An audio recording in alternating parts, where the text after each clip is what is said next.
আসে না কেন? এখন আসতে আসে না।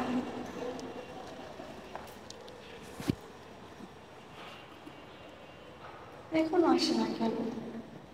টাইম তো অনেক বেশি।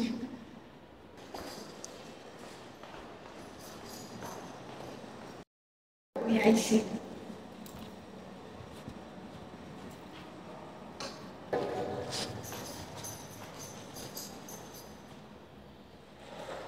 উমা, ও ও ও আহ ও মা, ও ও মা, ও কি ঢুকছে? ও মা গো, ও মা। কি হয়েছে ভাবি? কি হয়েছে? আপনি এমন করতেছেন কেন? কি ঢুকছে আমার পেটের ভিতরে? একটু দেখেন তো ভাই। কি বলেন? দেখেন ভিতরে। কই ভাবি কি ঢুকছে ভাবি? আরে ভাই দেখাইতেছি। ওই আর জায়গায় দরজা বন্ধ করতেছেন কেন? আরে এমন জায়গায় ঢুকছে দরজা বন্ধ করেছে কেমনে দেখাম? চলেন চলেন। কি বলেন? আরে আসো। আরে দেখো তো এই জায়গায় গেছে। এই জায়গায়। ও মা কামড় দিতে কোন আসছে। জায়গায় ভাবি? এই জায়গায় দেখো, এই জায়গায়। এই জায়গায়, এই জায়গায়। কই ভাবি? কিছু নাই ভাবি। আরে কামড় দিতে আসছে। আরে দেখো ভালো করে দেখো। কই ভাবি? এখানে তো কিছু নাই। কি তুমি কি বলতেছেন? বুঝো না কিছু? হ্যাঁ এদিকে আসো। তুমি কি কিছু বুঝো না? হ্যাঁ তুমি কি বড় হয়েছো বাতাসে নাকি? আপনি কিচ্ছু কি বুঝো বলেন? না? আপনার মাথা ঠিক আছে? কি কাজ করতে চাইতেছেন? আরে এরকমের কখনো এদিকে আসো। আমি যে প্রতিদিন ওই জায়গায় দাঁড়াই থাকি, কিসের জন্য দাঁড়াই থাকি এটা বুঝো? হ্যাঁ, আমার চোখের ভাষা মুখের ভাষা বুঝো না তুমি? হ্যাঁ আমি কি চাই? কি বলেন ভাবি? আপনার স্বামী আছে? আরে আছে তো। ও না আমার একটু সুখ দিতে পারে না। কালকে রাতে জানো স্বপ্নে দেখছি তোমার নিয়ে। তুমি না আমার অনেক সুখ দিতে পারো। চলো না আমরা রুমে যাই। দেখেন ভাবি, আমি স্টুডেন্ট। আপনি যা বলতেছেন এগুলো যদি মানুষ শুনে, মানিজ্য থাকবো আমার। আমি গেলাম ভাবি। আরে শোনো না। আরে বস ওই জায়গায়। তোমার দেখলে না আমার শরীরের ভিতরে ঝিমঝিম করে আমার মাথা নষ্ট হয়ে যায়। চলো না আমরা রুমে যাই। কি বলেন ভাবি এগুলো? আরে এরকমের করতে আসো কেন? আর ভাবি সারান তো, আপনার কথা হয় না, যাই। আরে চলো। কি বলেন ভাবি? আমি অবিবাহিত ছেলে, বিয়ে শাদী করি নাই। আর এসব কথা দিয়ে জানে আমার মানিজ্য থাকবো বলেন? আরে বুঝো না কিছু। আমার মতো ভাবি থাকতে তোমার আমার বিয়ে করা লাগে? আর কে জানবে এইসব কথা? হ্যাঁ। ভাই, ভাই যদি জানে তাইলে আমার খবর আছে, মায়ের হাড্ডি মাড্ডি ভাঙি ফেলাইব। আরে তোমার ভাই তো এইসব জানতেই পারবে না। তোমার ভাই তো পারেই না আমার সাথে আমার চাহিদা মিটাতে পারে না। চলো কেউ জানো না তো ভাবি? একবার না। আচ্ছা চলেন। আসো। আজকে অনেক মজা হবে। ভাবি, আমি জীবনে কোনো মেয়ের কাছে যাই নাই, বুঝছেন? সমস্যা নেই আমি শিখাই দেবো। আজকে আপনারা এমন সুখ দিমু, সুখের সাগরে ভাসালাম, বুঝছেন? চলো। আচ্ছা চলেন।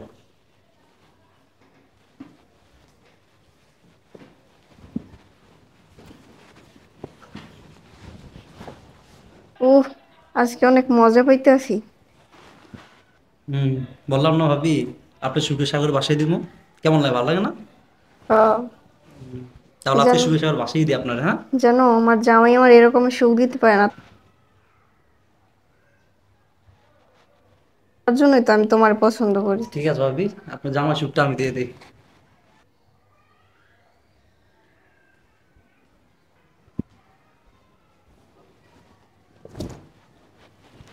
আরে তুমি তুমি এই সময় এই জায়গায়? অবাক হয়ে গেছিস না? হ্যাঁ, কিরে অবাক হয়ে গেছিস? দেখলাম ওই যে একা এই নাম এদিকে।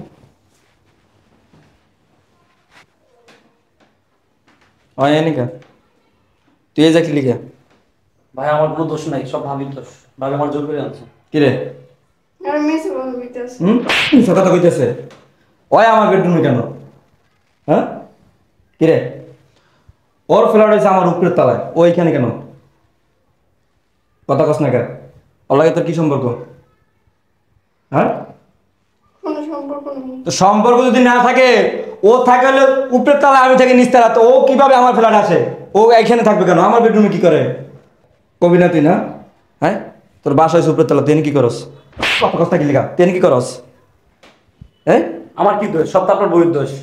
ভাবি আমি দৈনিক কলেজে যাওয়ার সময় বাজে ইশারা দেয়, চুমা দেয়, হেমনে সেমনে আমার বাজে ইঙ্গিত দেয়। আজকে নাটক কইরা আমার বাসায় নিয়ে এসে জোর কইরা। আমি একটা ছেলে মানুষ, আমি কি করুম? আমি কঠোর থাকতে পারি নাই।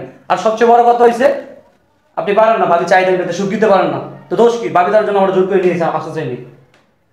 কিরে আমি সুখ দিতে পারি না? হ্যাঁ, সুখ না দিলে 5 বছর কাটাইছিস কেমনে?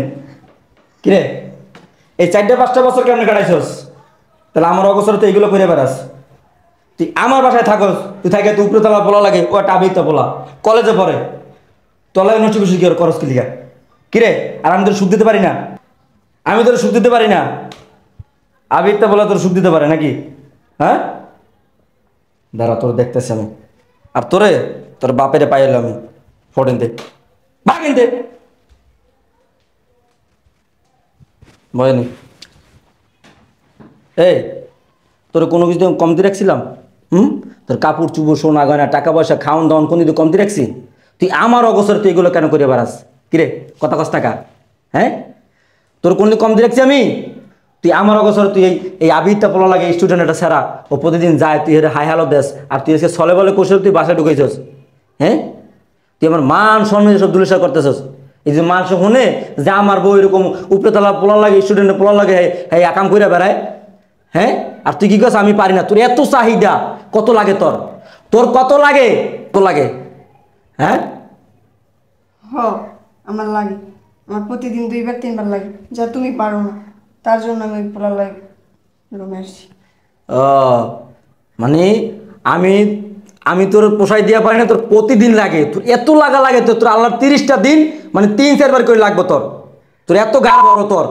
আসলে একটা জিনিস জানো, তোদের মতো নারীদের গাড়া কেউই করতে পারবো না, বুঝতে পারছস? কিন্তু আমার বোঝা শেষ যে তোর লিয়ে সংগ্রহ করা যাবে না, কারণ তোর যে চাহিদা, তোর যে গাড়া আমাকিয়া কোনো পুরুষই পূর্ণ করতে পারবো না, বুঝতে পারছস? তুই আমার বাসাতে এখন বাইরে যা। তোর আমি তোর মুখ আর না দেই, এক্ষুনি মতো বাসাতে বাইরে যাবি। আর তাইয়া রাস্তায় খারাপি, রাস্তায় খারাইলে তোর চাহিদা ঘন্টায় ঘন্টায় মিটতে থাকবো। তা বেরো বাইরে আমার বাসাতে। হ্যাঁ, যাইতে গেছি, তোর সংসার আমি করবো না। তোর লজ্জা করে না? তোর বড় চাহিদা তুই মিটাইতে পারস না, ওর বড় বড় কথা বস। এদিক শোন, তোদের মতো এই ধরনের মানে জাগো মানে ইয়া বড় বেশি, বুঝছস? আর বাংলা কথাটা কইলাম না, তাদের চাহিদা কোনো পুরুষই মিলাইতে পারবো না। ভাগ এনতে চাহিদা মিলাইতে ওনার দৈনিক 4-5 বার লাগবে। ওনার গাড়া এত বড় হয়ে গেছে গা, অসভ্য জানি কোন জায়গা।